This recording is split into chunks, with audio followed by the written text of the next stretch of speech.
passando aí, só para ter. Bom, aqui todo mundo se conhece, né? Todo mundo aqui se conhece, a gente conhece o Antônio, o Rogério, você é veterano. Só você que eu não conheço, você de camisa azul piscina aí. O Chico, Você? eu formei na UFC. Você que é o Chico Lustosa? Isso. Eu tenho que trocar de e-mail contigo, mas você estava no Rio, não sabia? Eu passei agora para a UF. Você está no UF, Niterói.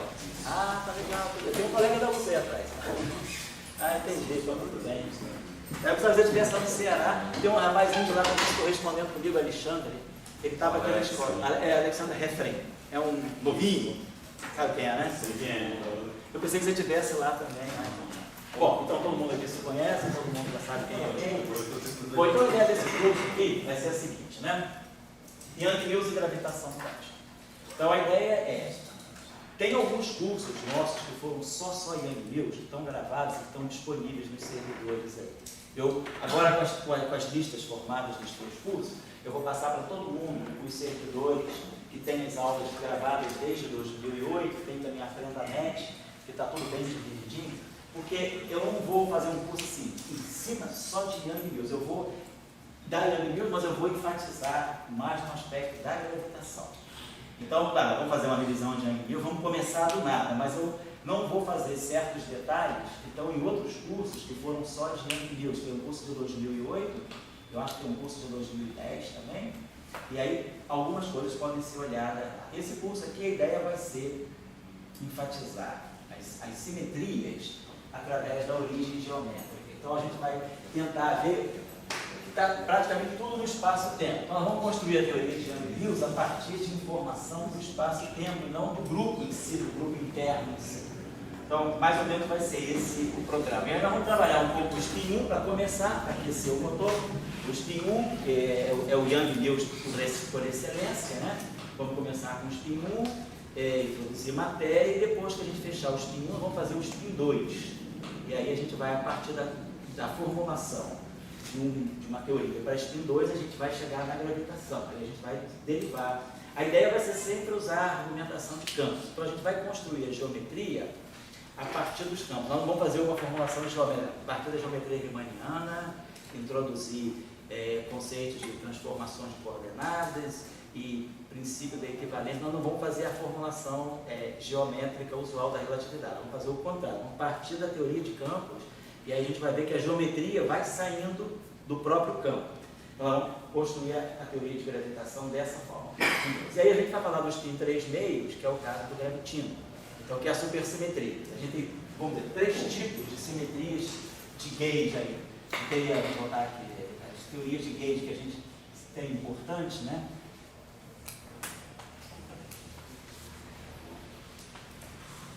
A gente tem teoria de gauge. Vamos colocar assim. Para o spin 1, é quando nasceu o Young News. Então, o spin 1 é o próprio Young News. É o Young News propriamente dito. Quando então a gente introduz a simetria no modelo padrão. A gente pode falar simetria de gauge para o spin 2, que é quando então a gente introduz a relatividade geral. Mas a gente pode falar da simetria de gauge para o spin 3 meios também. Nós não pode construir uma teoria de gauge para o spin 3 meios. A teoria de gauge para o spin 3 meios é o que nós conhecemos como supergravidade. Na verdade, aqui sai a supersimetria.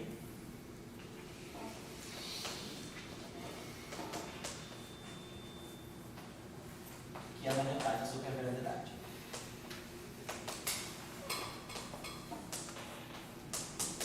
E a gente pode, apesar de ser aparentemente poderia ser o caso inicial, mas esse acaba sendo o caso menos simples, que é o caso do spin zero. Será que a gente pode construir uma teoria de gauge para objetos do spin zero? A gente usa o spin zero em geral partículas escalares, tipo campo de Higgs. Em geral, nós não associamos uma simetria, esses objetos participam de uma teoria de gauge, mas um pouco mais como campos de matéria. Ao passo que aqui a gente vai querer dar. Será que eu posso ter um objeto de spin zero que seja um campo de gauge? Então, isso aqui, a gente vai ter uma simetria do spin zero. O que a gente vai ter aqui vão ser as chamadas 2 formas de gauge ou campo de gauge tensorial.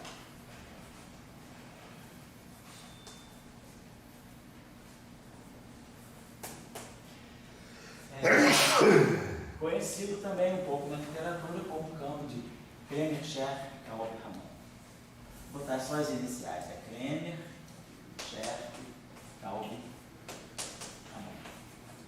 Na verdade, um campo de spin zero, que seja campo de gauge, que seja representado por um tensor de rank 2, ele é um campo de gauge que descreve a interação entre objetos estendidos.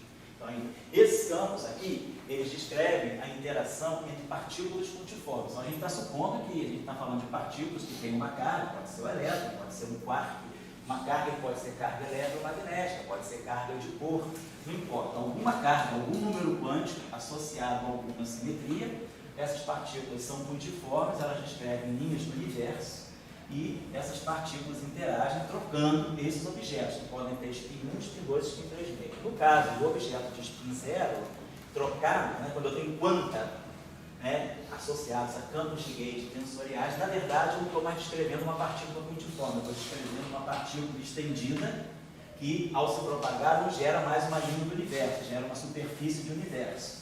Então, nós vamos estar a interação entre cordas, entre objetos estendidos, na verdade, é uma interação entre superfícies de universo, superfícies de mundo. E a interação entre elas é feita por esse tipo de campo. Lá no final nós vamos discutir um pouco disso. É uma teoria bastante aberta. Tem bastante discussão na literatura se consegue ou não dar uma estrutura não abeliana para esses campos de spin zero como campos de gauge. Então aqui, eu diria, quer dizer, todos esses lugares aqui têm problemas em aberto. A teoria de Young-Mills ainda não está construída. Por mais que ela tenha avançado, a gente sabe que tem setores de teoria de Young-Mills que ainda merecem ser bem entendidos. Tem uns que são pouco compreendidos e tem uns que precisam ser melhor compreendidos. Setores não perturbativos, o setor infravermelho. A teoria de Young-Mills é muito rica, é uma teoria que tem muitas fases. A gente entende algumas fases, mas não entende todas as fases. A gente entende bem a fase perturbativa, a fase que a gente usa para fazer os cálculos perturbativos, na QCD, na teoria eletrofrágil. Então, esse setor perturbativo está bem sob controle, mas o setor não perturbativo ainda é objeto de muito debate, tem conflitos de compreensão, tem métodos de approach diferentes, tem todo vamos dizer assim, o folclore, o universo de soluções não perturbativas, de instantâneas soluções com topologia não trivial. Bom, a relatividade geral, na verdade, quando a gente fala de relatividade geral, a gente está pensando mais no aspecto quântico, na gravitação quântica, no caso do spin 2, então, a gente nem sabe mais o que é uma teoria de gravitação quântica. O que é a gravitação quântica, afinal de contas, hoje em dia? Será que ela é uma simetria fundamental, uma teoria fundamental? Será que ela é emergente? Será que são as cordas que descrevem? Será que é a loop quantum gravity? Será que é a Horava-Lifshitz gravity? Hoje em dia existe já uma boa variação de propostas para aquilo que seja a gravitação quântica. Então, a teoria de campos para spin 2, a teoria de gauge para spin 2, é mais rica ainda, ela está em aberto. Tem coisas assim, a formulação de Horava-Lifshitz é de 3 anos atrás, de 2009.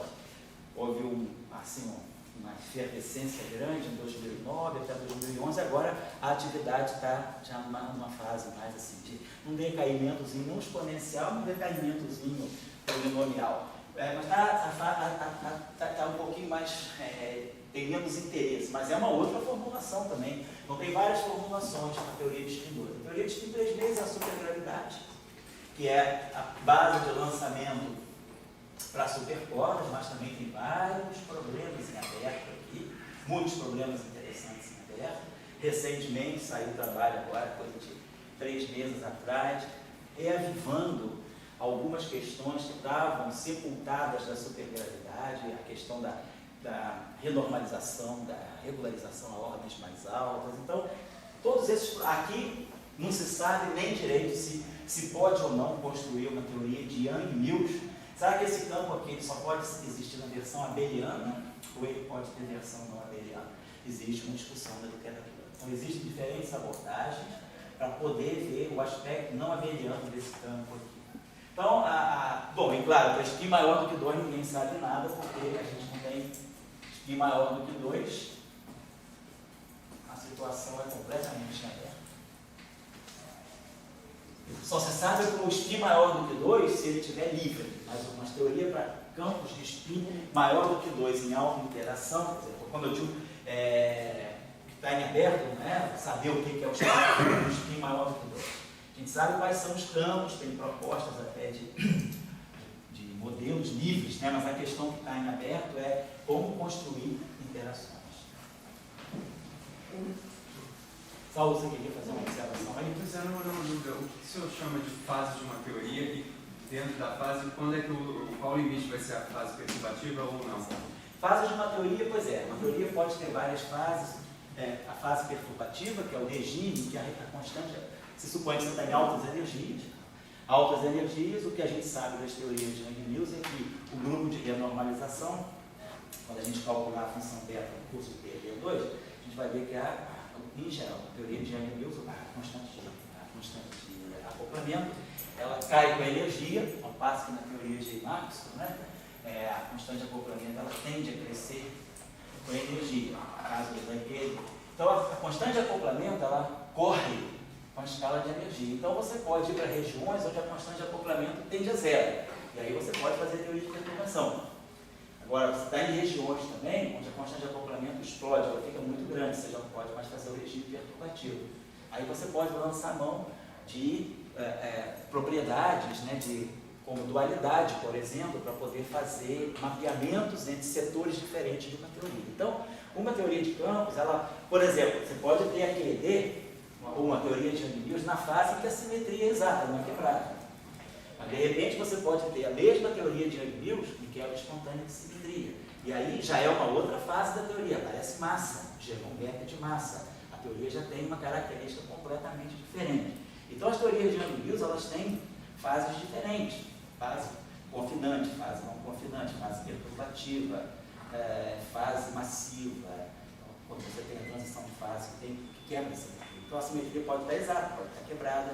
A teoria é sempre a mesma, mas ela vai para uma outra fase. Por exemplo, na QED, quando a gente fala do supercondutor, na QED de Maxwell, Dirac, o fóton é sem massa. Então, a QED tem simetria 1 exata. Se você vai estudar a mesma QED, eletrodinâmica, no supercondutor, você já está numa fase que gerou um gap de massa, o fóton ganhou massa, né, pelo efeito. Então, você tem o efeito Meissner, que é um reflexo da presença de massa no fóton. Então, você está estudando a QED agora no regime em que o fóton se tornou massivo. É a mesma teoria, mas numa outra fase. Então, isso são as fases de uma teoria. Como as simetrias daquela teoria podem reduzir ou pode ampliar o espectro daquela teoria. No caso da QED com a simetria 1 exata, você tem elétron massivo, fóton sem massa. Quando você quebra a simetria, você tem fóton massivo, elétron com massa também. Então, você pode, às vezes, quebrando uma simetria, você pode introduzir novas propagações, novos bósons que podem aparecer. E assim, falando de fases, se eu, por exemplo, para baixas energias de estado sólido, eu consigo sistemas onde eu tenho spins diferentes desses. Spins não tem bem maior, por exemplo. Isso, mas aí não são objetos elementares. Eu estou falando não, de então, objetos mas aí, elementares. Então, a fase, por isso que eu te perguntei da fase. Então, por exemplo, não é só da energia. Ainda assim, dentro dessa energia, ainda assim, eu não vou ver nunca como elementar. Sempre vai ser um cluster, sempre vai ser um... Em matéria condensada, o que você tem é quase partícula, você não tem partícula. O que você tem é quase partícula. São modos coletivos do teu sistema. Então, por exemplo, quando você tem um sistema de elétrons, né? Tem um condutor. Você tem elétrons e o condutor, a gente sabe que um cristal, a gente quantiza os modos de vibração da rede, que são os fônons. Então, o que você tem? Você, por exemplo, num condutor, você tem elétrons e fônons. E aí, essas são as excitações que seriam elementares. O elétron é elementar, o fônon é elementar. Mas agora você pode, devido à interação, elétrons podem ficar revestidos por camadas de fônons e formar um novo objeto, que é aquilo que a gente chama de, pode ser o plasma. E aí, polarização do vácuo? Não, né? Não no vácuo, não, polarização. É como se fosse uma polarização. Você tem um efeito coletivo em que, quando você olha a interação de muitas partículas, de muitos elétrons com muito fônon, o que se propaga naquele material não é nem um elétron nem um fônon, é uma nova excitação que é composta de elétrons e fônons, que pode ser o plasma, pode ser o magnon, pode ser o spinon. Tem várias excitações. Essas excitações na matéria condensada, elas são chamadas de quase partículas, elas não são exatamente partículas. Então, esses objetos podem ter spin mais alto, como também na QCD. gente tem ressonâncias bariônicas com spin 5,5, a gente tem mesons com spin 3.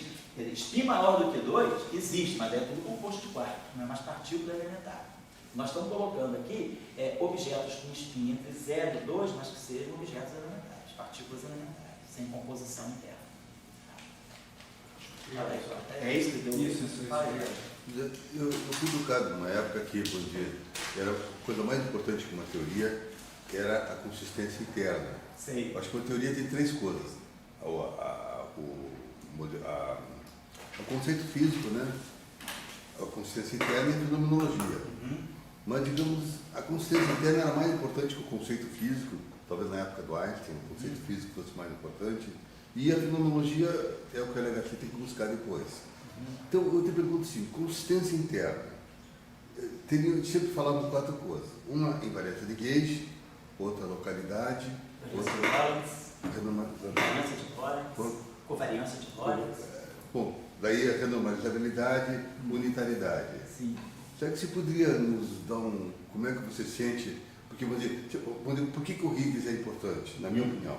Porque ele teve consistência interna. Eles conseguiram fazer uma teoria que bota massa, mas teve consistência interna. Talvez ele não tenha um princípio físico, mas ele teve uma consistência interna, então ele passou. Entendeu?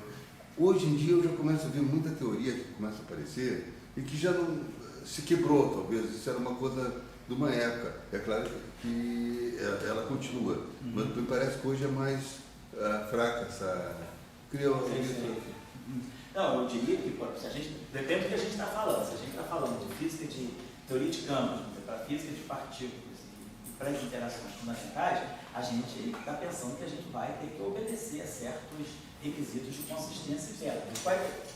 Eu posso até, ao longo do curso, ir ilustrando isso para cada caso que a gente for estudando, mas só para ter uma ideia geral, a primeira coisa que a gente espera que seja uma teoria relativista. Nós acreditamos que estamos lidando com partículas relativistas. Poderia também, hoje a gente sabe que a teoria de campos, a teoria quântica de campos, ela também tem a sua versão não relativista. A matéria condensada, por exemplo, a física nuclear. Mas vamos dizer que nós estamos falando de uma física mais fundamental. Né? Nós estamos falando das 4 interações fundamentais. Então, a gente espera, primeiro de tudo, que a gente obedeça ao princípio de covariância relativista, ou seja, a simetria de Lorentz, simetria de Poincare. A gente não quer abrir mão disso. Todo mundo já ouviu falar recentemente também de teorias de campos com violação da simetria de Lorentz. Né? Isso não significa que você abriu mão completamente. A violação da simetria de Lorentz, ela existe num sentido de haver uma anisotropia no espaço-tempo, mas não que você perca o conceito de você não quebra os postulados da relatividade especial. Então, a relatividade especial está lá. Vamos pensar. Então, a gente tem simetria de Lorentz, covariância relativística. A gente espera que uma teoria quântica de campos ela obedeça pelo menos à localidade. Então, a gente espera que a gente trabalhe com um conceito que, na teoria de campos, nós implementamos sob o nome de princípio de microcausalidade, que é os campos quânticos satisfazem certas relações de comutação são aquelas chamadas relações de comutação a tempos iguais, mas a gente impõe que os campos satisfazem certas relações de comutação que vão, no fundo, preservar o conceito de causalidade. Então, covariância relativista, causalidade. Depois a gente entra com um aspecto um pouquinho mais técnico, mas que tem sentido quando a gente pensa que uma teoria de campos ela deve ter um caráter de predição. Você espera que uma boa teoria seja uma teoria que tenha o menor número possível de parâmetros livres para descrever o maior número possível, ou prever o maior número possível de resultados fenomenológicos, experimentais. Então a gente quer ter poucos parâmetros e fazer muitas predições. Então a gente espera que a gente tenha um espaço de parâmetros pequeno e que com esses parâmetros a gente consiga fazer cálculos de bastante amplitude de previsão. Para isso entra o argumento de renormalizabilidade. Se uma teoria não é normalizável, você perde o controle do número de parâmetros livres e aí você é capaz de fitar qualquer experimento. Você realmente ganha um modelo, você perde o caráter de teoria. Então a renormalizabilidade é importante porque ela controla o número de parâmetros. A discussão da simetria está muito em cima disso. Quanto mais simetrias uma teoria possui, mais as simetrias elas relacionam parâmetros que aparentemente seriam independentes. Então, como a gente já fez o curso de QED aqui, no primeiro curso, só para dar uma dúvida, se a gente, por exemplo, a gente trabalhou aqui um pouco no curso mês passado para QED escalar. Então, nós temos campos escalares carregados. Então, e esses campos escalares carregados estão em interação, tem interação eletromagnética. Então, se vocês lembrarem rapidamente, a gente escreveu uma densidade lagrangiana para QED escalar, só para lembrar vocês uma coisa rápida, que é isso aqui. Vou colocar, eu não vou colocar a densidade lagrangiana por extensão, vou colocar aqui os termos importantes, as interações. Então, nós temos termos de interação que tem a constante de acoplamento de gate, e aí aqui a gente tem o campo de matéria carregado interagindo com o fóton. Então, aqui a gente tem a questão do trivértice. Partícula escalar carregada, duas φ' e o amigo, trocando um fóton. Tem o vértice, né, que é chamado vértice da gaivota, que é o vértice que tem uma interação de dois campos de gate. Então, nós temos esse vértice de interação. Então, isso aqui é o setor de interações de gate.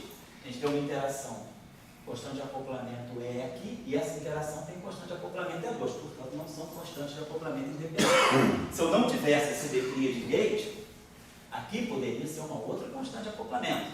Mas a simetria de gate diz que essa constante de acoplamento aqui tem que ser o quadrado dessa, não tem como escapar. Então, a simetria já jogou fora o parâmetro.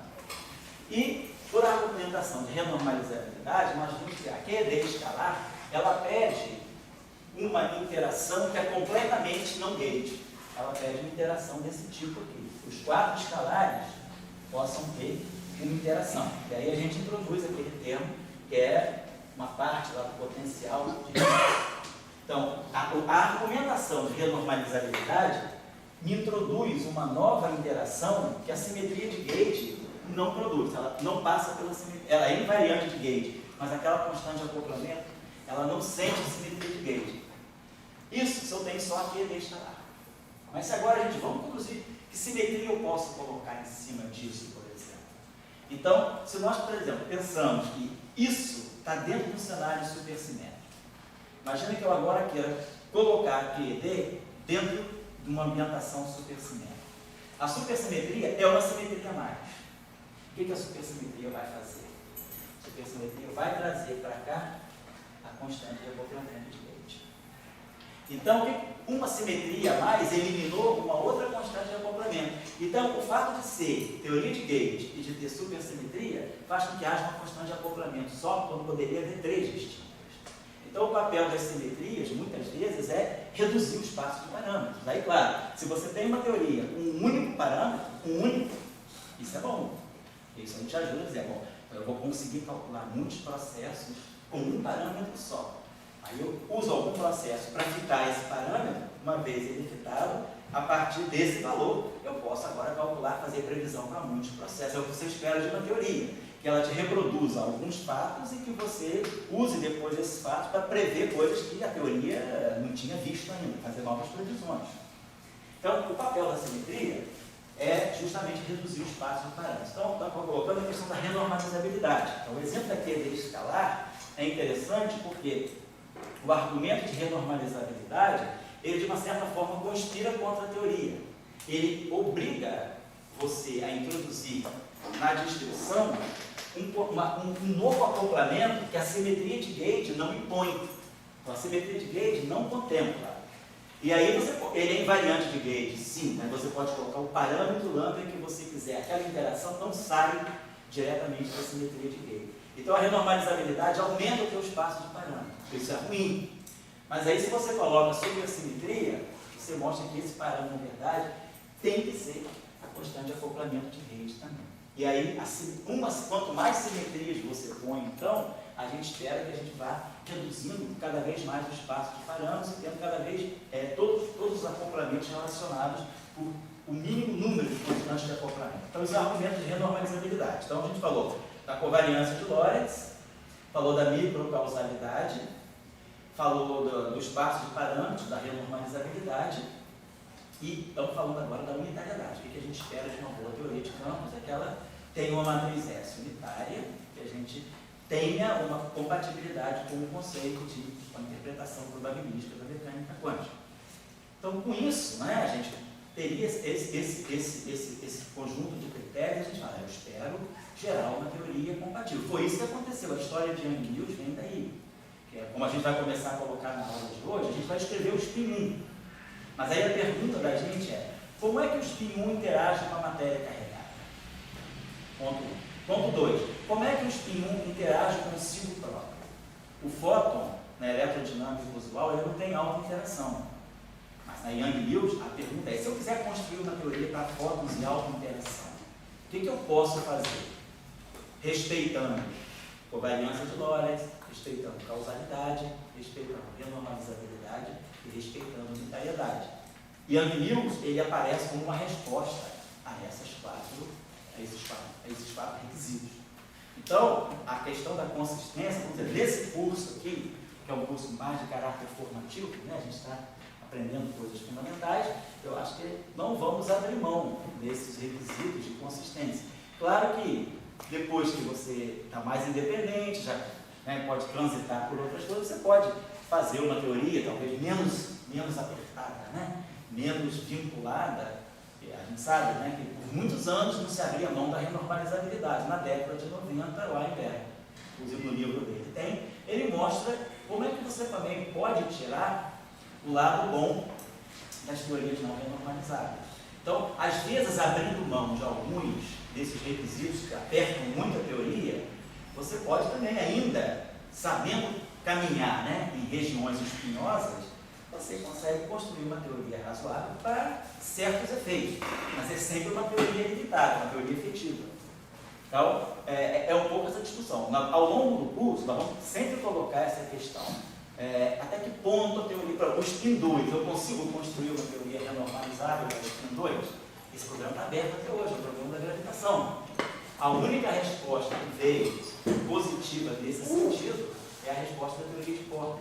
Hoje, o que a gente pode dizer que, em termos de uma formulação de gravitação que respeita princípios assim, de finitude, é a teoria de cordas. Apesar de que na literatura, né, nos 2 últimos recentes anos, a gente tem visto já sair uma série de trabalhos com novas formulações de gravitação massiva, renormalizável e unitária.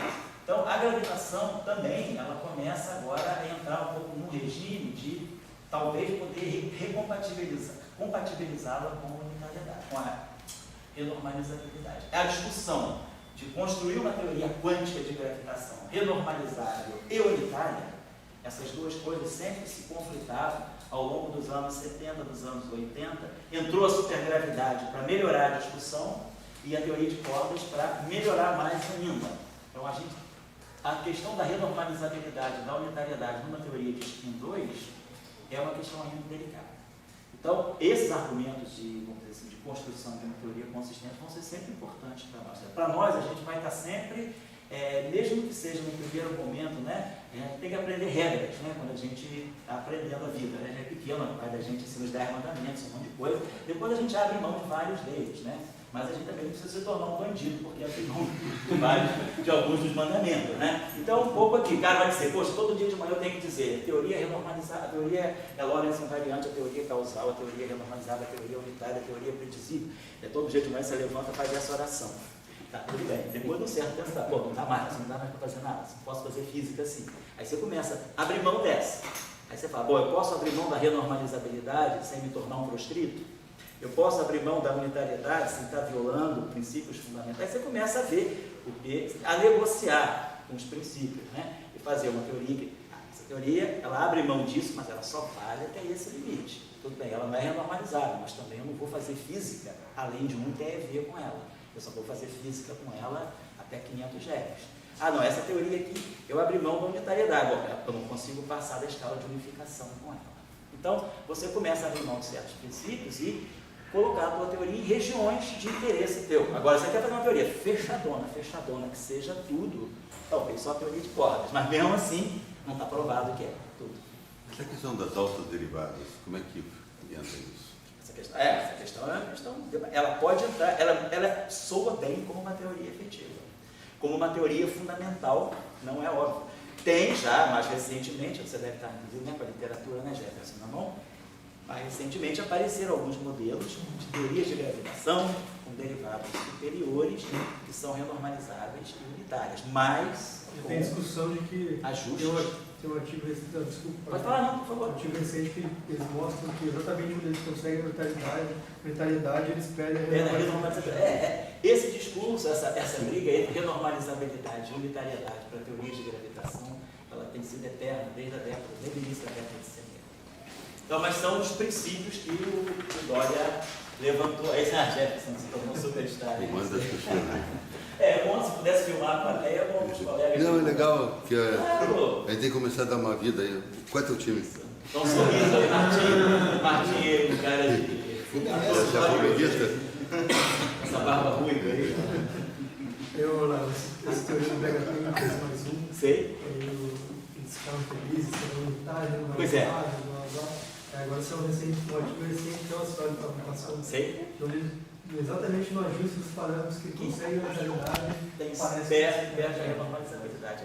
Sempre. Aí, eu acho que, olha, em dois, né, eu acho que sem teoria de cordas parece que é complicado. O pessoal da Loop Quantum Gravity tem assim, uma abordagem que parece mais fundamental. Porém, eles estão muito, vamos dizer, muito atrás na questão da formulação de uma teoria quântica de gravitação.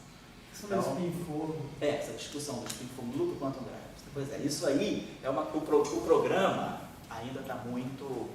Você não conseguiu colocar matéria, por exemplo. Você faz uma de interação, né? É uma de interação, né? Mas você não consegue colocar matéria ainda, na inclusão da matéria. E aí você sabe, a gravitação, ela está interagindo com ela. O papel da gravitação é justamente claro, que a auto-interação é importante, mas o universo não é feito só de gravito, né? Precisa de matéria. Vou fazer só um comentário dele. Um grande sonho é sempre fazer teoria que sejam finitas, né? E com alta derivada você consegue fazer teorias finitas. Isso. Então, por exemplo, na época que eu fazia lá no meu colégio militar, Sim. se você botasse uma QED com altas derivadas, cortava o teu pescoço. Isso aí. Eu digo essas coisas, é importante a gente falar, também tem épocas, Sim. tem tudo é em aberto, né? Apesar de terem regras. Não, é saber o seguinte, eu estou violando essa regra, mas dentro de que limite? Eu posso abrir mão da unitariedade, mas até que ponto eu não vou estar introduzindo probabilidade negativa? Eu digo, eu vou deixar a porta aberta para os ghosts. Mas de repente esses ghosts são tão massivos e eu estou trabalhando numa região de energia suficientemente baixa onde eu nunca vou excitá-los. Então, eles existem, mas eu não chego a eles. Então, para todos os efeitos, eu estou fora de perigo, porque eu não estou encontrando com o fantasma. O fantasma está longe. Agora, o problema é quando a tua matriz S está cara a cara com o fantasma. Aí você quebra a unitariedade da matriz S. Aí seria perigoso. Então, essas coisas a gente também tem que, às vezes, ser menos rígido. O Weinberg, eu acho que deu um passo muito grande nesse sentido na década de 90, quando ele introduziu mais ou menos a ideia, né? Quem tem medo de teorias não renormalizáveis? E por quê? E aí ele abriu a chance de você dar um certo sentido a teorias não normalizáveis também. Tem um trabalho interessante do Smilga, acho que de alguns anos atrás também. Quem tem medo de derivadas superiores? Não sei se você já passou pelo promoção, mas é um trabalho interessante. Então ele coloca também a questão das derivadas superiores, que são sempre destrutivas no sentido da unitariedade, até que ponto elas podem ser boas por uma certa fenomenologia. Tem um do Hawking, quem tem medo de fantasma. Também, do Hawking, who is afraid of ghosts, é isso? Tem também, na direção que o Hawking estava ligado com a gravitação, e a discussão é construir uma teoria de gravitação renormalizada. Para ser renormalizada, você tem que introduzir derivadas superiores, e aí isso aí te traz ghosts. Então ele falava, quem tem medo de ghosts? Porque os ghosts vão estar lá para renormalizar. Mas até que ponto eles vão atrapalhar o espectro ou não? Essa discussão, ela merece uma certa reflexão. Não é que possa sempre fazer, ou também que eu não possa nunca fazer. Possa fazer, mas dentro de certos limites. Então nós vamos começar com o estudo dos pinhos. Então o nosso objeto importante no momento, vamos pensar o seguinte, a nossa discussão, como sempre, parte do espaço de Minkowski. Então, nós estamos admitindo que nós vamos estar no espaço de Minkowski, por enquanto, quadridimensional. Então, estamos trabalhando com esse espaço de Minkowski. Hoje a gente vai fazer algumas considerações sobre o espaço de Minkowski de dimensões mais altas. Vamos, por enquanto, começar com o espaço de Minkowski quadridimensional, vamos considerar aqui a nossa convenção métrica como sendo a métrica mais, menos, menos, como a gente usualmente gosta de fazer, e para nós, claro, para nós o grupo de simetria, que é o grupo de Lorentz, nós vamos estar trabalhando com campos, né, que são representações do grupo de Lorentz, chamado ortócrono, né, quer dizer, o grupo de Lorentz que faz transformações que não mudam o sinal do campo. As representações do grupo SO13, como a gente já estudou em alguns cursos aí, caracterizadas por dois valores que podem ser inteiros ou semi-inteiros, né?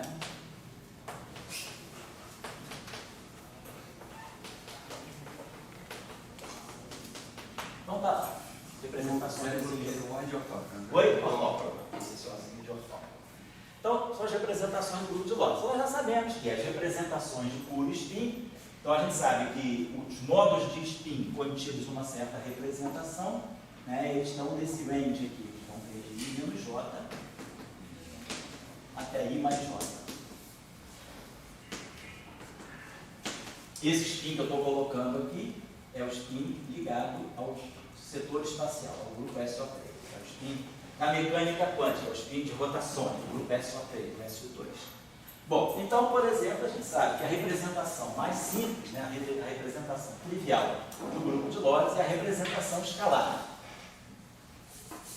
Então, é a representação onde nós colocamos. É o spin mesmo, né? Não é helicidade, não. Não, é o spin mesmo. Então, a gente está colocando aqui os nossos campos escalares. Quando a gente sabe, o Denis, quando você sai, você vai ficar assim, você fecha mesmo. Você me chama para fechar a porta, eu te dou a chave. Você vai sair agora? Eu já estou indo. Essa chave verde aqui, tá bom? Obrigado. SO3 não é SO2. SO3 é o grupo, vamos dizer, na verdade, vou colocar assim, SO3 é equivalente a SO2 do ponto de vista da aula.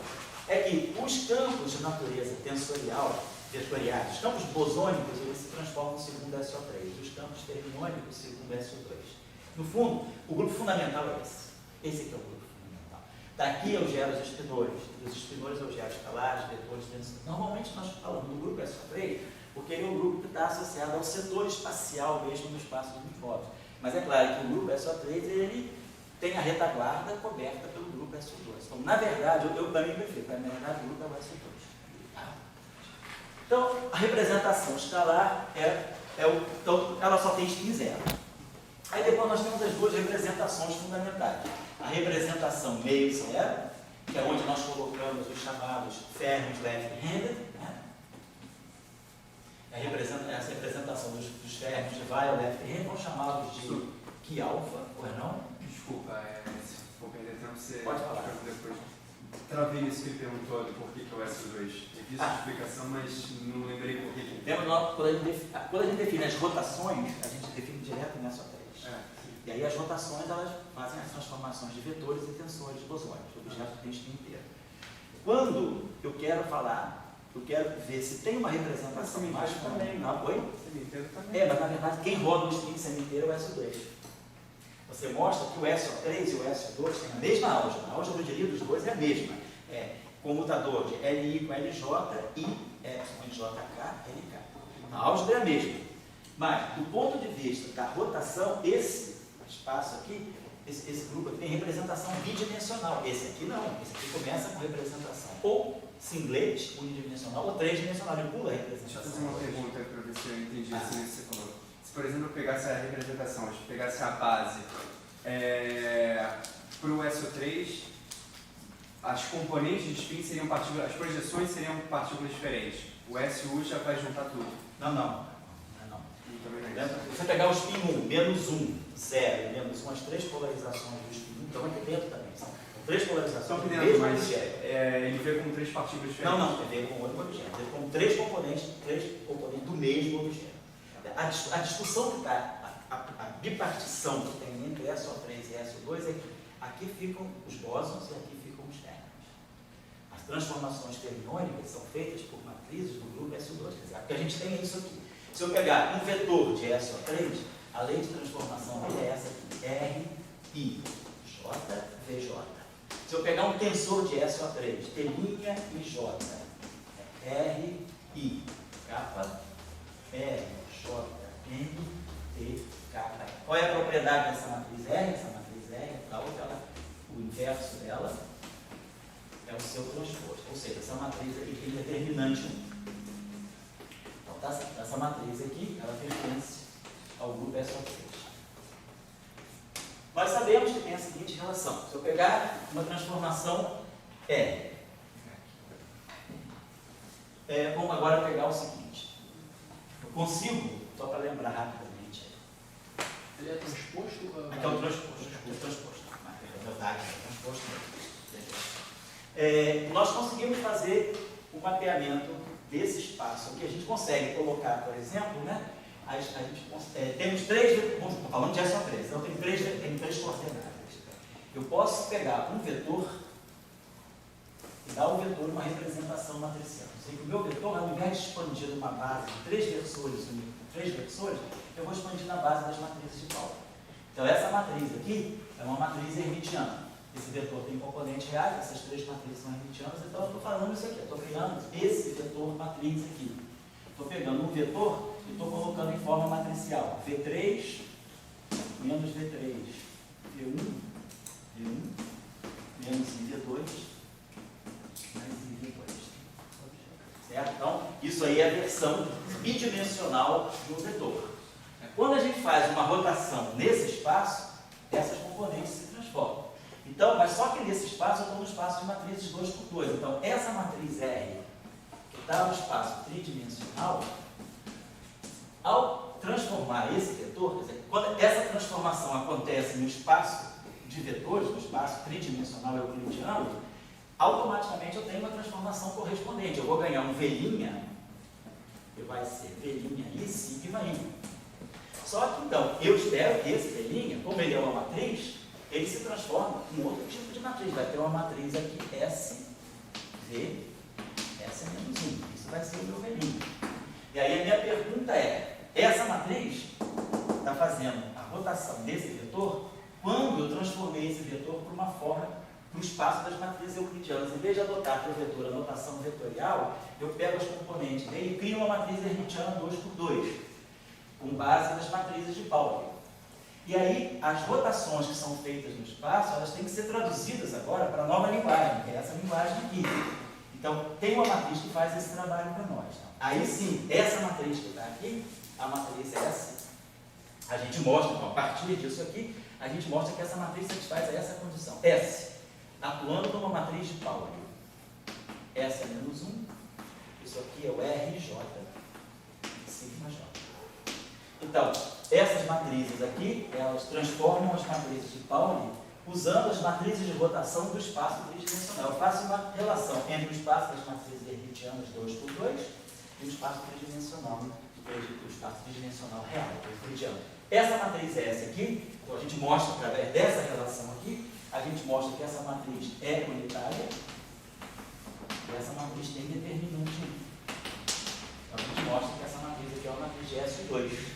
Então, a matriz de S2, ela faz a rotação do espaço bidimensional. Aí a pergunta é, se esse objeto aqui é uma matriz de um espaço 2x2 complexo, esse objeto deve estar atuando em cima de vetores 2x2 complexos. Então, eu devo ter que essa matriz V, ela pode atuar em cima de um vetor complexo 2x2. Quem é esse vetor aqui? É o espinor. Como é que esse objeto se transforma? Esse objeto se transforma. Então, os espinores vivem num setor complexo 2x2 construído às custas do espaço tridimensional. E quem faz a rotação dele é o S2. Quem faz a rotação dos vetores é o SO3. E a conexão entre os dois espaços está aqui. As matrizes de S2 atuam nas matrizes de Pauli através das matrizes de rotação do espaço tridimensional. Então, isso aqui é SO3, isso aqui é SO2. É isso. Então, os férmions estão aqui. Qualquer férmion. Então, se você pegar agora um campo, vamos dizer, com 3 índices, um campo de spin 3 meio, pegar um Ki, alfa, beta, gama. Então, a transformação de rotação dele vai ser S, alfa, delta, S, beta, alfa, beta, gama, delta, epsilon, zeta, S, gama, zeta, Ki, delta, epsilon. Então, eu tenho agora um tensor do espaço espinorial. Todo índice espinorial ele vai sofrer uma rotação sempre usando o SO2. E o índice espacial, ele vai sofrer uma rotação usando o índice de SO3. Por exemplo, se eu pegar um vetor com tensor que seja misto, que é o caso do gravitilo, que eu falei com vocês. Imagina que eu tenho um objeto que tenha um índice no espaço. Isso aqui pode ser x, y, z, 1, 2, 3.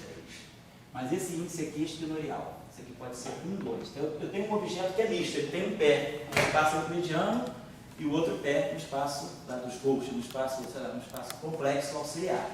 Ele tem essa... Como é que ele se transforma sob uma rotação? Se eu fizer uma rotação dos eixos, aplico uma matriz de Euler, né? Nós estamos usando de Euler. Aplica aquela matriz de rotação, como é que esse objeto vai se transformar? R, I, J, S, alfa, beta, I, J, beta. Então a coisa fica fluida. Qualquer índice vetorial pega a matriz R. Qualquer índice vetorial pega a matriz SO2. Então, SO3 atua no setor bosônico e o SO2 atua no setor fermiônico. É isso. Como eu te disse, desculpa, eu realmente não lembrei. É porque também no curso de Tião, quando a gente vai fazendo, a gente sempre foi vendo SO3 e saiu o spin inteiro, saiu o spin semi-inteiro. Você calcula a álgebra do... No fundo que está do SO, quer dizer, o spin semi-inteiro do SO3, na verdade, ele está tendo SO2. Não adianta você me dizer isso, me mostra a lei de transformação. Duvido que tenha uma matriz de SO3 atuando no índice espinorial. Tá legal. Tudo certo? Entendi, tudo bem. Entendeu ou aceitou? Não, entendi. Tá lembrando? Entendi. Se não quer saber, perguntar se não tiver. Pode perguntar, esse aqui pode perguntar quantas vezes quiser, não tem problema. Então, a ideia é, o SO3, ele é equivalente ao SO2. É porque a questão justamente é essa. O espaço visível é o SO3. A gente está aqui no espaço euclidiano. Cadê o espaço espinorial? Onde que está ele? É o espaço complexo de duas dimensões. Cadê ele? Então, onde é que o elétron fica?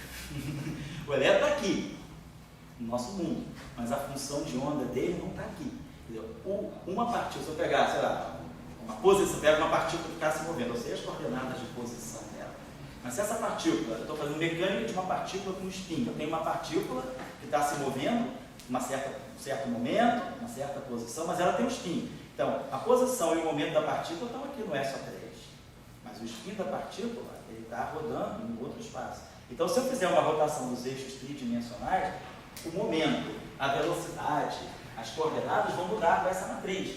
Mas aquele grau de liberdade interno da partícula, que é o spin, ele vai ver o SO2, certo? Então, quando você fala do grupo de rotação, normalmente a coisa fica assim meio, um pouquinho velada, porque você fala do grupo SO3. Aí você fala do grupo SO3, você gera todas as representações. Mas está implícito que quando você está falando das representações semi-inteiras, você tem o SO2. O SO3 não tem representações. Eu me lembrei agora, realmente ele fala só posição e momento, né? Nós vamos começar o curso de teoria de grupo agora, né? A gente aprendeu em setembro. Então, vamos começar o curso de teoria de grupo. A primeira coisa que a gente vai mostrar é isso. Bom, pensar que vai ter uma turminha nova de iniciação. Não é só para a questão da iniciação. Sem quiser vir, está convidado. 1º de setembro, às 11 horas. Se você fizer a representação do grupo SO3, estudar a álgebra de Lie do grupo SO3 e for te dar os operadores de Casimir, você vai ver que só sai inteiro. Não sai semi-inteiro nunca. Usado o SO2, sai semi-inteiro. Então você não consegue gerar spin inteiro, semi-inteiro dentro do SO3. Tá? Agora, por osmose, você diz que é tudo SO3, porque no fundo é rotação. Que a questão muito é essa. Você está aqui nesse espaço. Você faz uma rotação dos eixos aqui. Você roda esses eixos aqui. Então, quem está nesse espaço sente a rotação direta. Só que o espinor, ele vive em outro espaço. Ele vive nesse espaço complexo bidimensional. Aqui que está o psi. Então, a questão é, quando esse eixo aqui roda, os eixos que definem o psi, que são esses aqui, eles também rodam. Então, a rotação que acontece no espaço-tempo, ela se reflete cá no espaço espinorial. Só que a matriz que vai fazer o trabalho aqui não é mais a matriz R, é a matriz S. E a ligação entre os dois, essa relação é que é crucial.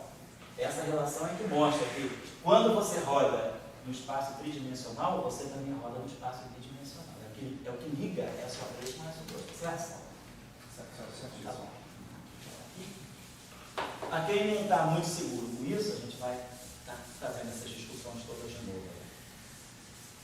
Bom, então vamos voltar ali, porque eu quero mostrar para vocês por que é que a teoria de Gage surge só no spin 1.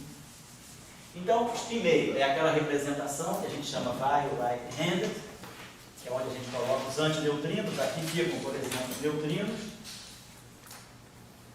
e aqui ficam os componentes left dos férmions. Mas você que é especialista em essas duas, né? Os férmions, componentes left, como por exemplo, o componente left, os quartos left. É a parte left de todos os campos fermiônicos. Aqui é setor right-handed, vamos chamar de espinoso se alfa ponto. Esse alfa ponto também vale 1 e 2, são dois espaços, né? Aqui a gente coloca, por exemplo, os antineutrinos.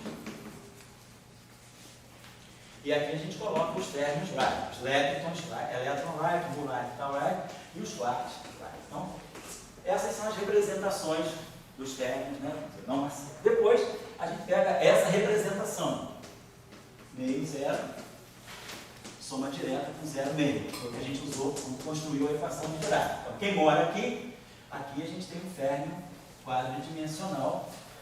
Então, aqui a gente tem o elétron e o pósitron, o mu e tal. E temos os leptons carregados e os quartos. Mas aqui, essa representação, ela é uma representação que pega tanto a componente left e soma com a componente right. Esses férmions aqui, eles têm left e right, aqui são só left. Então, todas essas representações são representações de puro spin. O spin aqui é 0, o spin aqui é esse menos esse é meio, esse menos esse é meio, meio. Então, aqui eu tenho spin meio dessa representação, spin meio dessa representação. O problema começa quando eu introduzo os campos vetoriais. Quando a gente pega agora a representação, a primeira representação bosônica não trivial, depois da escalar, é essa representação aqui, meio, meio. Nessa representação aqui, mora o campo vetorial. Mora o quadro vetor, mora as coordenadas, o vetor coordenado. Os quadros vetores moram nessa representação. Então, essa representação, ela tem uma mistura de spins. Ela carrega spin 0 e carrega spin 1. E aí a minha pergunta é, agora eu tenho um campo, né, que é o que está em jogo aí, é a relação campo-partícula. O campo, ele está descrevendo dois modos de spin. A pergunta é, será que esse campo, eu quero todas as partículas que estão dentro desse campo ou não? Então, a questão da simetria de Gage, ela começa aqui. O que eu posso fazer para descrever um objeto ou outro? Então, eu tenho que decidir, agora eu quero descrever. Então, se eu quiser fazer física para objetos de spin 1, ou de spin 0, spin 0 eu sei que eu posso trabalhar com escalar. Poderia pensar, será que eu também poderia usar um vetor para descrever o spin 0? A gente sabe que sim, um vetor, se ele é um gradiente de um escalar, né? Eu posso, se esse for o caso, na verdade, esse vetor aqui não tem spin 1, isso aqui no fundo ele depende só de um escalar, então toda a informação dele está no escalar, ele na verdade é um quadro vetor, mas o spin dele é 0. Eu estou nessa situação. Esse vetor aqui, qual é a característica dele? O rotacional dele é 0, ou seja, no espaço de Minkowski,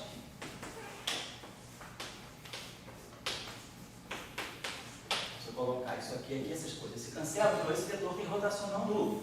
Se ele tem rotacional nulo, realmente ele não tem o setor transverso, ele não tem o spin 1, ele é um puro spin 0. Agora, eu gostaria de pegar um vetor, então esse caso aqui é o caso do spin 0, que está dentro do amigo. Mas se eu quiser selecionar o spin 1, eu tenho que justamente matar a componente escalar. Então o que eu teria que pegar é um amigo que ao invés de ter rotacional nulo, tivesse quadro de divergência nula. Então, isso aqui está justamente matando o modo escalar. Então isso aqui está me selecionando o spin 1, quando eu imponho que esse campo satisfaça essa condição. Quando você impõe o gauge, esse gauge log, Se for o gauge log, pode ser. Pode ser elimina o escalar. Elimina o escalar, exatamente. Então, justamente a simetria de Gage ela é boa, porque ela fala, não, se eu colocar essa condição, eu tenho certeza que eu estou usando um quadro vetorial, mas ele está descrevendo só spin 1. Esse vínculo, vamos colocar assim, ele arranca fora o spin 0 da descrição. Porque a covariância é que ele obriga a guardar os dois juntos, por causa do espaço do Minkowski. O que é amigo? A Mi é a zero. Do ponto de vista do SO3, se a gente olha isso aqui com uma lente de SO3, esse cara aqui é um escalar. Do ponto de vista do SO3, esse cara aqui é um escalar. Do ponto de vista do SO3, esse cara tem 2J, tem 2L mais uma componente, igual a 3. Então o spin dele é 1. Esse cara aqui é um spin 1. Então, do ponto de vista do SO3, quando você coloca um quadro vetor no espaço de Minkowski, você está agrupando um escalar de SO3 com um spin 1 de SO3. Então, você bota esses dois caras para conviver. O grupo de Lorentz já anuncia isso através dessa relação. E aí você fala, mas se eu quiser... Então, a covariância me obriga a ter sempre um parceiro de spin 0 junto com o spin 1. Aí você fala, e se eu quiser descrever uma teoria onde só o spin 1 tem dinâmica? O que eu faço com o spin 0? Tem que dar um jeito de tirar ele da formulação. Então, eu posso impor essa condição. Isso mata o spin 0. Mas para mim, você podia impor a condição de Lorentz, mas para você matar o A0, você tinha que fazer tipo condição de Coulomb. E de radiação. Isso se esse campo satisfizesse a equação de Maxwell. Eu não estou nem pensando em física ainda, eu estou fazendo álgebra linear. Eu estou dizendo, eu tenho um campo vetorial no espaço quadridimensional. Cálculo no espaço do Minkowski. Olha, depois a gente vai falar de física. Será que é o fóton? Será que é o Z0? Podia ser. Podia ser. Se for o fóton, aí eu vou na tua mãe. Mas se não for o fóton, eu não penso nem em gauge de radiação. Eu não tenho divergência de E igual a zero no vácuo para poder usar o gauge de radiação. Certo? Então, porque a gente tem um campo vetorial, o campo vetorial no espaço de Minkowski, ele precisa de um parceiro escalar para poder formar o quadro vetor, óbvio. E aí, não tem jeito. O campo de spin 0 e o campo de spin 1 se descolam. Só se descolam se eu tiver alguma condição desse tipo. Agora, a pergunta é, tem sentido eu fazer uma física para o spin 0 que está dentro do vetor? Tem sentido eu fazer uma física para o spin 1 que está dentro do vetor? Então, essa é a pergunta. Então, a origem da teoria de Gauge está aqui. Então, eu gosto sempre de colocar para vocês que a teoria de Gauge, ela não é algo que é transformação de fase, a fase é global, aí a fase fica local, aí eu boto uma derivada covariante e resolvo todos os problemas. Isso é a história contada de trás para frente. Isso é o fim da história, vamos chegar lá. Porque a gente tem o problema nosso, é esse, é o problema de invariância de Lorentz. Eu quero descrever partículas. As partículas têm massa, têm spin. Quando eu vou descrever o spin é um conceito geométrico, conceito do espaço, do espaço-tempo. Então, mas os campos, eles carregam diferentes números de spin. Por exemplo, se eu pegar o campo do grávido, o campo do grávido é esse aqui. Aqui é esse campo, aqui pensa que vive o grávido. Só que, segundo a nossa análise ali, aqui eu tenho 1 menos 1 é 0. 1 mais 1 é 2. Então, na verdade, junto com o grávido, moro no spin 0, moro no spin 1, moro no spin 2. O que eu quero é isso. Aqui que a gente está pensando em fazer a onda gravitacional. O que eu faço com isso? O que eu faço com isso? Então, a covariância me obriga a esse cara conviver com esse. Agora, eu tenho que procurar um mecanismo de suprimir qualquer realidade física para esses caras aqui. Quem faz esse trabalho é a simetria de Gauge. Então, a gente tem que buscar a simetria de Gauge para eliminar graus de liberdade espúrios de campos relativísticos. Esse é o problema. E o problema aparece justamente de spin 1 para cima. Se eu pegar, por exemplo, o campo de spin 3 meios, que é esse campo aqui, que é o campo do gravitino, por exemplo, aqui eu tenho 1 menos meio, e 1 mais meio, 3 meios. Então, se eu quiser descrever um objeto de spin 3 meios, eu sei que a covariância me diz, ele tem um parceiro de spin meio. E aí, como é que eu me desvinculo um do outro? Eu quero fazer uma física só para o spin 3 meios ou só para o spin meio? Então, eu tenho que separar um do outro. Quem faz a separação dos spins e faz isso de uma forma covariante de Lorentz, eu também poderia decretar e falar, a 0 é 0. Acabei com esse problema. Mas aí eu faço uma transformação de Lorentz, o A0 reaparece. A gente sabe que a transformação de Lorentz, se eu estou num referencial onde a componente temporal é 0, se eu faço um boost de Lorentz, a componente temporal reaparece. Então isso aqui é só um efeito do sistema de coordenadas, não é uma declaração covariante, não vale para qualquer observador. Então, eu tenho que ter uma declaração covariante. Eu tenho que dizer, qualquer observador, se eu eliminar o spin zero para um observador, qualquer outro observador vai ver que esse spin zero foi eliminado. Então, eliminar o A zero é a solução mais trivial, mas a mais errada possível. A gente tem que buscar uma maneira de resolver o problema. Então, isso é a origem da teoria de Gauge. Depois, se tem transformação de fase, se tem derivada covariante, isso é um detalhe. O problema que a gente tem diante disso é o que eu quero fazer com os campos relativísticos e o que eu quero extrair de um campo relativístico. Tá certo? Essa é a questão. Então, a origem, estou colocando isso para vocês porque, na verdade, nós vamos começar a descobrir que, na verdade, as simetrias internas elas vão vir daqui. Então, quando a gente começar a compreender essa geometria, a gente vai ver que aquilo que descreve a carga elétrica do campo elétrico, aquela transformação de fase E elevado a I alfa, que a gente associa à carga do elétron, é uma simetria interna, mas ela apareceu induzida por isso aqui. Esse problema, isso aqui se repercute na matéria. Isso aqui, eu estou só no ambiente, agora só tem campo de Gauge, só tem campo de spin 1. Mas quando esse campo de spin 1 interagir com a matéria, se acoplar com a matéria, no acoplamento com a matéria, ele transmite essa informação para a matéria. E aí a matéria vai entender que essa simetria que apareceu no espaço de Minkowski para eliminar esse spin, ela transpassa para a matéria. Então a matéria absorve essa simetria. E é essa simetria que nós vamos identificar com a simetria de carga elétrica. Então a ideia que a gente está levantando é que talvez a origem das simetrias possa ser realmente geométrica. Está tudo no espaço-tempo. A gente fala de simetrias internas, porque é um ponto de vista. Claro, eu começo a pego, eu não sei nem que existe foto, né? Não é assim que a gente faz com teoria de Gauge em geral? Não sei nem que existe foto. Pego lá e faço psininho igual a R alfa psi. Aí falo, se eu fizer esse alfa local, eu perco a simetria. O que eu faço? Eu introduzo uma derivada covariante, introduzo um campo novo e busco a transformação desse campo novo para poder fechar a invariância. Você começou pelo espaço interno e chegou ao campo de Gauge pelo espaço interno. Nós estamos fazendo um ponto de vista oposto. Para nós não existe matéria. Para nós existe espaço-tempo e campos vetoriais, campos tensoriais, campos espectrais. Os campos do espaço-tempo carregam diferentes componentes de spin do ponto de vista Glasser-Meyer. O spin, se eles vão fazer uma mecânica quântica, ela vê o spin SO3, o SO2 e o SO3. Então eu tenho que ver quais são os modos de spin das partículas que eu vou propagar. O spin é um conceito espacial. O spin não é um conceito naturalmente espaço-temporal, é um conceito espacial que é incorporado.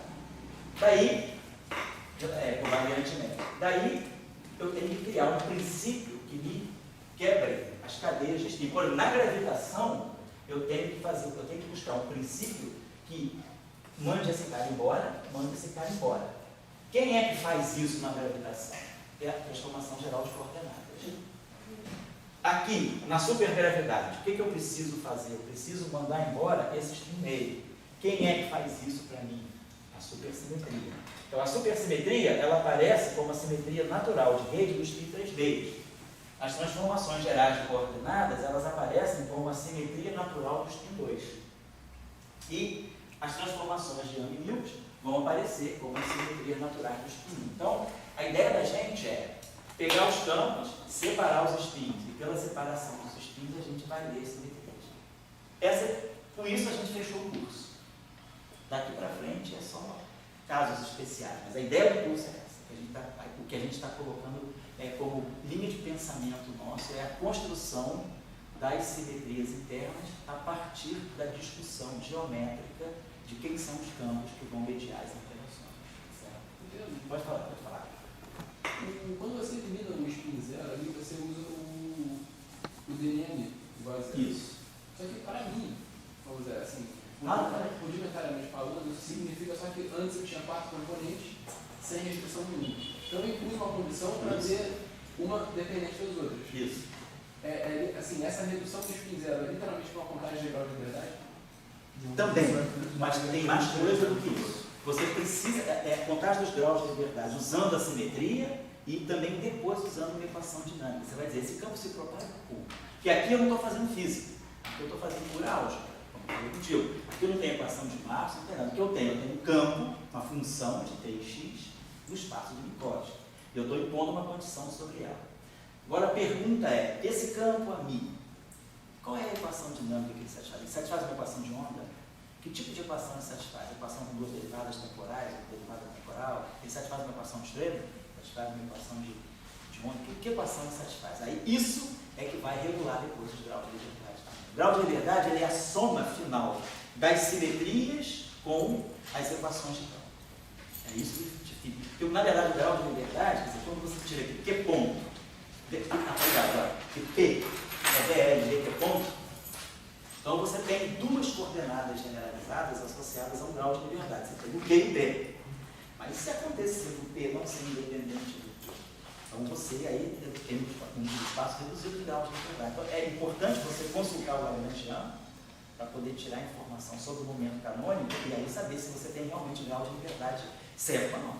Então as equações de movimento são importantes. Ou o Lagrangiano ou as equações de movimento. Certo? Tá, então é isso. Esse pensamento é simples. É simples. É também uma forma de colocar a questão. Né? Não é uma questão que todo mundo tem que seguir. Eu simplesmente, a gente traz um pouco de escola nisso, né? Um pouco a escola da supergravidade, a escola da supersimetria e da supergravidade, ela vai nessa direção. O pensamento da teoria de Gauge é pela simetria espaço-tempo. A gente usa menos as estruturas internas. A gente pensa, né? Procura gerar as estruturas internas a partir do próprio espaço-tempo. O que a gente está querendo colocar é isso. É que tudo começa no espaço-tempo. E aí a gente vai chegando nas outras simetrias via espaço-tempo, tá bom? Então eu vou retomar aqui a discussão. Vamos supor então que, colocada essa questão, eu vou partir do campo de espinho. Vamos começar a estudar esse campo aqui, campo de espinho.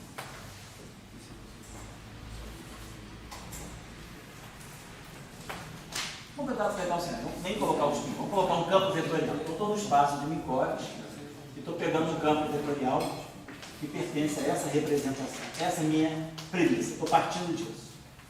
E aí nós já sabemos que esse campo aqui, do ponto de vista do grupo SO3, dos spins euclidianos, do espaço euclidiano, ele carrega spin 0 e spin 1. Então, se a gente quiser falar do fóton, por exemplo, o fóton estaria no spin 1. Se eu quisesse falar, por exemplo, de repensar que o Higgs seria a componente temporal do campo amigo, um objeto de spin 0, né? Só para chutar uma possibilidade.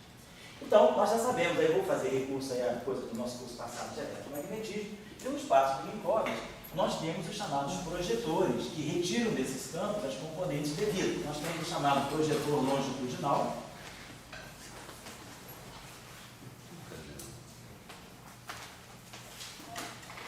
que é o operador transversal. Métrica, né?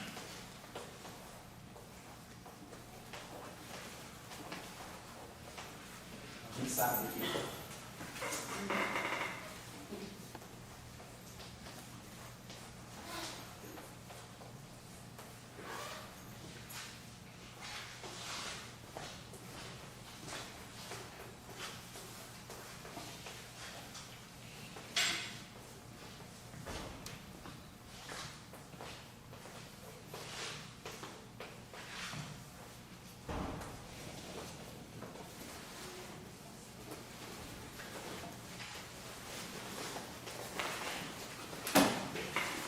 então, θ2, opa, desculpa,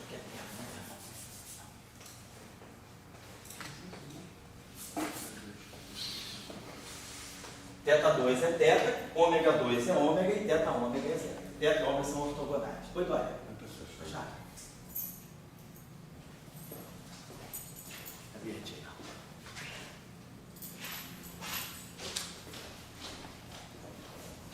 Bom, e aí, nós já sabemos, quer dizer, no fundo a gente está fazendo o famoso teorema de Helmholtz do espaço de Minkowski. Em vez de fazer o espaço tridimensional, a gente está recompondo um campo numa parte que tem rotacional nula, mais uma outra parte que tem divergência nula. Então, a famosa ideia do teorema da separação do campo em duas partes. Né? Então, a gente vai estar pegando esse campo a mim. Né? Então, se eu pegar vou pegar o meu campo a mim, e vou, vamos dizer assim, quebrar o meu campo a mim, numa parte transversa e numa parte longitudinal. A parte transversa dele nada mais é do que θ e kappa a kappa. A parte longitudinal dele é o ômega e kappa a kappa.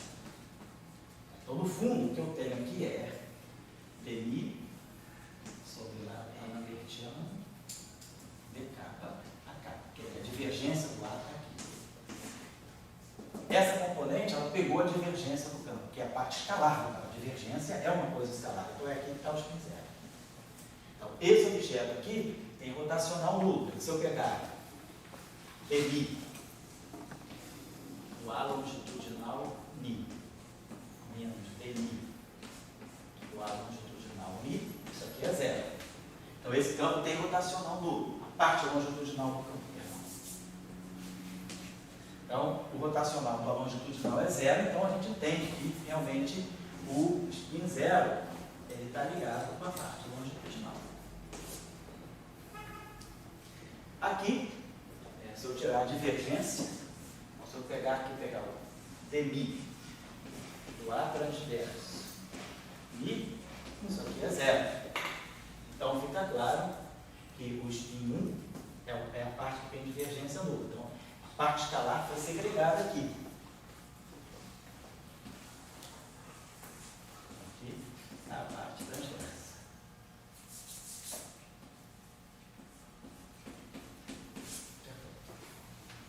Então isso separa o nosso campo nas duas partes. Então eu sei localizar onde está o spin 0 e está o spin 1. E aí eu posso escolher o que eu quero fazer com a parte de spin 0 e com a parte de spin 1. E tudo isso que está aí é covariante, está tudo feito no espaço do hipótese, está tudo isso mini. Então eu não estou quebrando variância de Lorentz, não estou quebrando. Pois vale, Pedro, qualquer dúvida? Fala, cara, o que é vale?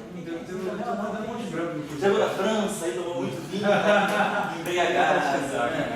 A gente está se reaquecendo, fala aí. Ali o senhor colocou L, mas não é para os dois? Demi ali, demi a mi? Isso aqui com as partes separadas. Isso aqui é demi a mi menos demi a mi. Isso aqui eu estou pegando. Pergunta. Para mim, para os dois, para o L e para o T. E para o T.